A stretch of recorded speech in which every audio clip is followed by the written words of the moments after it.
तेलंगाना काबीना ने हफ्ता के रोज़ प्रोफेसर एम कोडंदिरहम और साबिक क्रिकेटर मोहम्मद अजहरुद्दीन के नाम मंजूर कर दिए। ये नाम गवर्नर के कोटा के तहत लेजिस्लेटिव काउंसिल के लिए तजवीज़ किए गए हैं।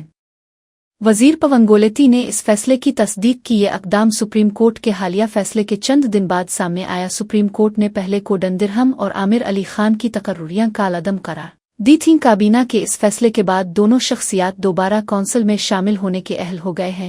ये फैसला सियासी हलकों में अहम बहस का मौजू बन गया है। अजहरुद्दीन, जो सियासत में नए कदम रख चुके हैं, अब ऐवान में आएंगे। प्रोफेसर कोडंदिरहम को भी सियासी खिदमात की बुनियाद पर यह मौका दिया जा रहा है। अब गवर्नर की मंजूरी के बाद ये तकर्रुरियां हतमी शक्ल इख्तियार करेंगी।